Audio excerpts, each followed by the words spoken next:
So guys, so as a kid in England, we didn't have G.I. Joe, we had Action Man. And in the 80s, Action Man became sort of like the smaller figures, and they called them Action Force. And these were the villains that were created for it. As you can see, this is Baron Ironblood with his... Let me get that clear. There we go. His helmet came with a little Uzi, and the helmet is removable. As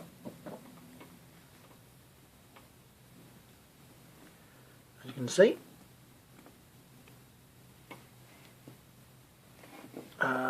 his second in command was Black Major.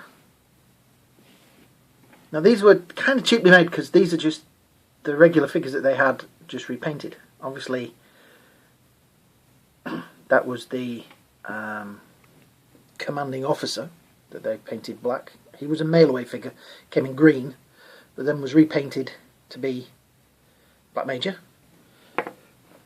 This is one of the Red Shadows. Now again, oops, stand up. These look like Nazis, look like German officers, because they are German officers. That was a German officer that you got in the first set of Action Force figures, when they were more historical military characters. All they did was replace the head and paint it red.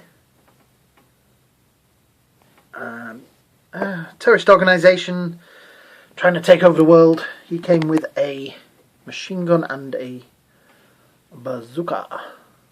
Now this next one, I'm not sure what it's supposed to be. I seem to remember it was like, I think it was a space character, because that's the undersea. This was Q-Force. These were one of the hero teams. There's Q-Force, Z-Force, Space Force, and SAS Force. Which I'll do videos of the few figures I've got of those here with me later. Yeah. So you guys might be able to help me whether he was the space or the aquatic. I seem to think they were like robots, like droney things. I've looked on the historical lists and I'm going with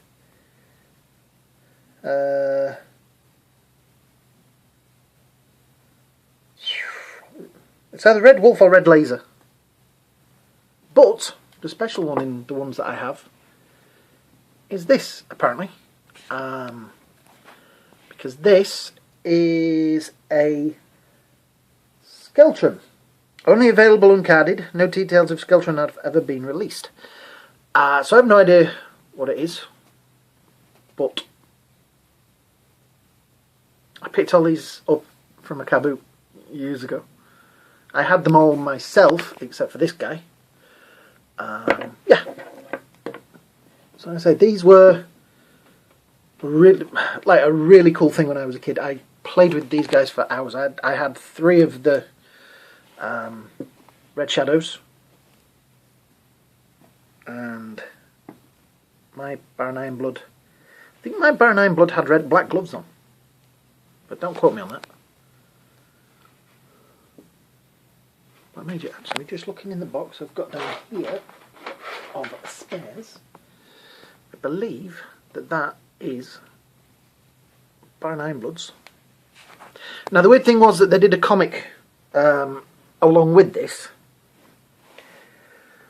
called Battle Action Force, which it used to be Battle Comics, and then they turned it into Battle Action Force. And at the end of one of the runs, they turned all these characters into G.I. Joe characters. So Baron Ironblood became Cobra Commander. I think he killed Black Major. But one of the other characters, and he was a tank driver, and I've only got half of him. The rest of him's in the box down here, but he fell apart. Is that one? Which Americans will know as Destro. But as you can see, they painted the red skull kind of logo on him. and I think he was known as Red. He was either Red. No, not Red Dwarf, was he? It'd be Red Vulture. But in the story of the comics, he tried to take over the team, and he became Cobra Commander because he got acid in his face. As far as I remember, it's a long time since I've read that comic. Yeah. Did anybody in America get these? Did anybody else in the world get these? Or was this just an English thing? If you'd like to see me do... I've got a few SAS Force, Space Force and the others. I'll do a little review of those if you want. But yeah. These were a big thing in my childhood. Big. What you guys know is the His Tank was part of this as well, but painted red. Also the plane, the Cobra plane, that was in this set. So yeah. So, if you've enjoyed this, leave some likes at the bottom and some comments. Yeah. Let me know what you think of these figures, if you remember them. Because they seem to have kind of got forgotten because of G.I. Joe being so popular. Yep, so have a great day, great night, and I'll see you all soon.